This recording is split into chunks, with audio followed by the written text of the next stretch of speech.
99 አለቀ ዩናይትድ ማንቸስተር ዩናይትድ ሊቨርፑልን አንፊልድ ድረስ ሄዶ አንበረከከ። የሆነው ከ9 ዓመታት በኋላ ከ2016 በኋላ ለመጀመሪያ ጊዜ ሃሪ ማጓየር አሸናፊውን ጎል አስቆጥሯል። ያኔ ዋይን ሩኒ ነበር። በተመሳሳይ እንግሊዛውያን ተጫዋቾች የዩናይትድን ታሪክ የጻፉ ነው። አሬ ሾልት 4 ተከታታይ ሽንፈት ተሸነፉ። የ90 ደቂቃ ውጤት ማንቸስተር ዩናይትድ 2 ሊቨርፑል 1 ሃሪ ማጓየር እና ሙፔሞ ኮዲ ጋክፖ ለሊቨርፑል ዩናይትድ በጨዋታው ድል አድርጓል። ስለ ዩናይትድ ምን ማለት ይቻላል? አሁን ላይ ዩናይትድ 13 ነጥብ ይዞ ከማሪው አርሰናል 6 ነጥብ ልዩነት እንዳስከተለ ይገኛል። 90 ደቂቃ ውጤት ሊቨርፑል 1 ዩናይትድ 2።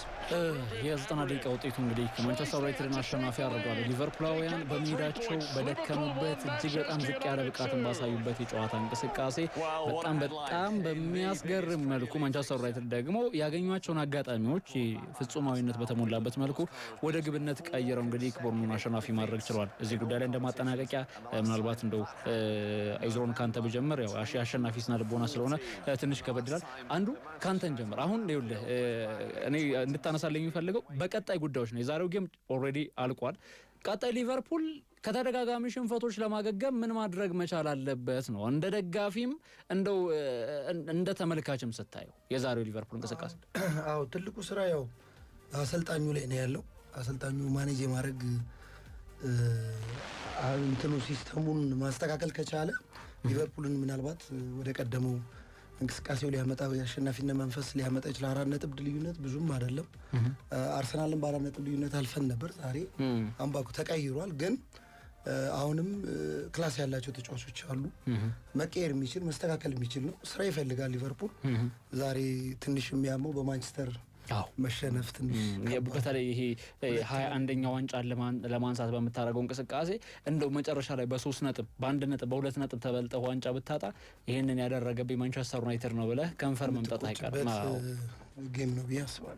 እሺ ኤዝሮ ወደ አንተ እንጣ። እንዴት አየሁት? ይምህን በአሸናፊነት አጠናቀቃል። በመጀመሪያ እንኳን ደስ አለ። ታንክ ዩ ቬሪ ማች።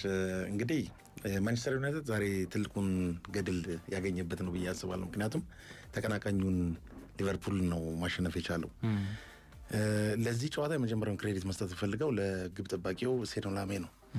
ምክንያቱም በጣም ጥሩ የሚባሉ ሙከራዎችን ሊቨርፑል አሉኝ ከሚሉት አጥቂዎች ሁሉ ተሰንዝረውበታል። ያንን ደግሞ ሜዳውን በማንበብ ካውንተሮችንም በመልቀቅ እንዲሁም በሁለተኛ ኳስ ለመጠቀም ከሱ የሚነሱ ኳሶች በጣም ጠንካራ ነበሩ። ዛሬ ምናልባት በታክቲካል በአሞር የሚያየነው እንደዚህ ለትልቅ ቡድን የሚሰጡት ኢንቴንሽናል ያየንበትም ጭምር ነው። አሁን ዩናይትድ ላይ ትልቁ ትኩረት ማጣት ያለው ከሌሎች ክለቦች ጋር በሚጫወትበት ጊዜ ይህንን አይነት ቲም ይዘን ወይም ደግሞ ቲም ይዞ በሜዳ ላይ አይገባም።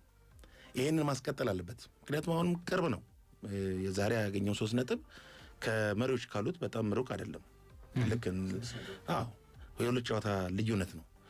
እንደ አጠቃላይ ግን የመጀመሪያውን 45 የተቆጣጠሩበት መንገድ፣ ሁለተኛውንም ደግሞ በመልሶ መጥቃት እንዲሁም ደግሞ ግብ ከተቆጠረበት በኋላ ጎሎችን እድል ለመፍጠር ያደረገበት መንገድ ዛሬ የተሻለ ነው። እንዲያውም ልክ እንደ ባለሜዳ ሰምታይምስ የሚጫወትበትን መንገድ ነበረ ከወገብ በላይ ሲጫወቱ የነበሩት። ሞር እንግዲህ ዛሬ ያው ጥሩ 3 ነጥብ ጣፋጭ 3 ነጥብ ለዚያውም ከታሪካዊ ተቀናቃኛችን ጋር ስለ አንድዬ ለሱ ግን አዝናል አይደል? በጣም አዎ። መልካም እንግዲህ ኩዳ አድማጮች እናንተም ደግሞ ሐሳቦቻችሁን እየሰጣችሁና አብራችሁን ስለነበራችሁ ከኛ ጋር ቆይታ ስላደረጋችሁ ከልብ እናመሰግናለን። ድሪብል ስፖርትን